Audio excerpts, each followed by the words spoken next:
up and no one else's is. So, Nick, if you want to kick us off. Hands up, everyone. Jurgen, you said before the match that you would not treat this as a friendly, just a pre-season warm-up. How significant do you think the result is in Arsenal winning this trophy? How significant what? How significant was the result in Arsenal winning the trophy, even though some people would say it's more of a pre-season warm-up match? I cannot answer the question for Arsenal, to be honest. I hope you ask me that. So we were here to win the game. I hope that was obvious. And we didn't win the game. We didn't lose the game, but we lost the competition, obviously, because of penalty shoot and because we conceded a goal from Aubameyang didn't use our chances, and that's then your game is open. Scored late, which is not a problem, but could have scored earlier. That would have helped, and had the game then in the right direction, I would say. But then the time was not enough, and so that's how it is. So, what it means for Arsenal, I have no idea. So, were you overall pleased with what you saw from your players, or how do you feel? With parts of the game, I was obviously pleased because I know in which situation we are, what we did in training, and all the stuff, what I expected today.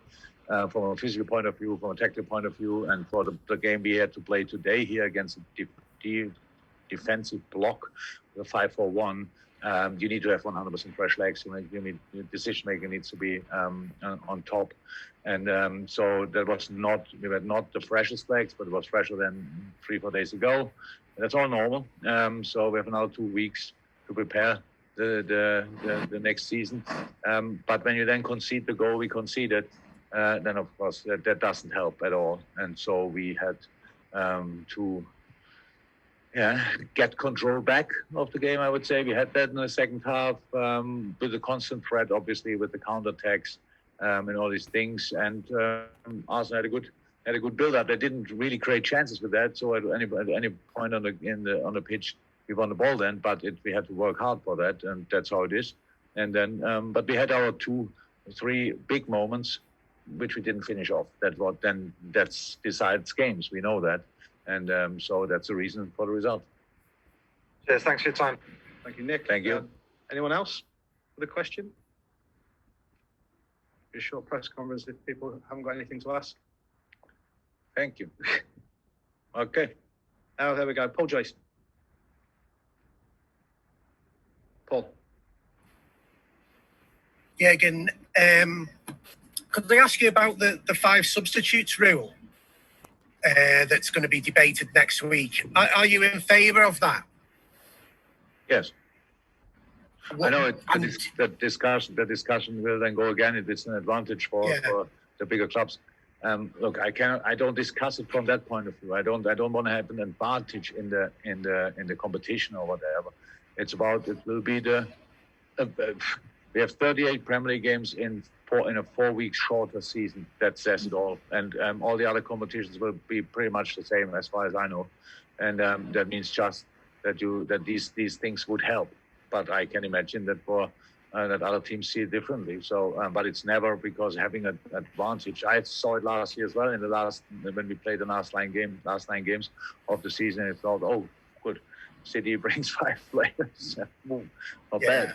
But it's all about how can we get through this season, and not who gets a little advantage here, a little advantage there. It's really how can we get through the season. I think for getting in a good way through the season, for the sake of the football players and the performance levels, I think it would make sense, but I don't make the decision. Okay, we've got Dom King followed by John Cross and Matt Dunn. So Dom King first, possible.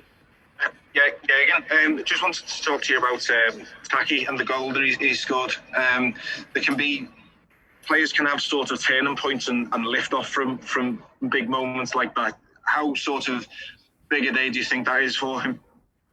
Oh, it was big for him and big for us because that was the only thing what he lacked in now since he's with us, that he didn't score a goal. He had a situation, it was close in plenty of moments.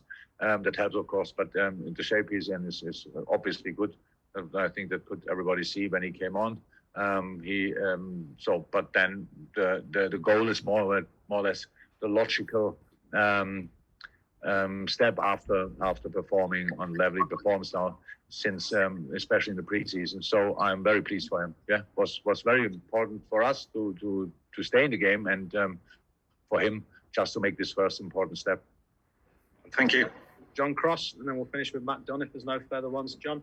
Hi Jurgen, thanks for doing this. I just filling on from Minamino. I mean, sometimes it takes a while, doesn't it, for a player to become adjusted to English football. There's so much talk about kind of the clamour for signings, but can he come in and really be like that new signing and maybe make the bigger impact now that he's sort of acclimatised to English football and indeed Liverpool, your team? Yes, he can have an impact. That's why we signed him.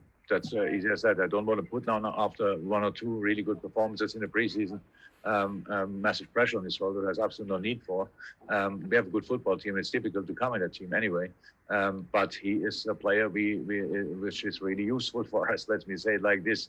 It was not only the goal today. He's in between. He's in close, in small spaces. Really good. His first touch is exceptional. He's then in this decision making between the lines really quick, and that helps as well. So yes, he can be a real player for us. That was always clear. He came in the most difficult period of all our lives, I would say. He had to adapt to different things, being alone in England in the lockdown and all that stuff. That's all not something. It's all nice, and but he dealt really well with it because he's a super professional. And so I'm really pleased for him that he could score the goal today, and that's another big step for him. Thank you. Thank you, John. And I think Matt Dunn will be our last question, unless there's anyone else who intimates before we finish. Matt, over to you. Hi, Jurgen. You made a big call with Brewster on the penalties. Have you had a chance to speak to him about how that went? And in a weird way, can that be a positive for him in the long term of his career and something he can learn from? He can. How we constantly have to learn and to prove then again that we can deal with defeats. We lost today as a team, the competition, and Rien is a part of that. So if he would have scored with a penalty and somebody else would have missed it, that would have been the same feeling pretty much. I get it. It's different when you are the one. I was in a situation myself as a player. Obviously, that's not nice. But there are bigger catastrophes than that. It's just part of the deal. I think with his technique, finishing technique, I don't think ever in his life there will be a goalie in touch with the ball around a penalty. But missing it like this is possible because he takes full risk. I didn't see him ever finish missing a penalty since we worked together. Today it happened. That can happen. That's how it is. And dealing with defeats is in football a very, very important lesson always. And we are all not perfect in it, but this will not harm him because we will not let it happen. And if somebody is to blame for that, it's me, because I made that decision. It was obvious we do it for the penalty. We took Gini Van Aldum off, and we did it for the penalty shoot. But I wanted him in a position because I knew he's a natural, confident boy. He's a real finisher. His penalties are really good usually, and today not. So that happens in football and in life. No problem.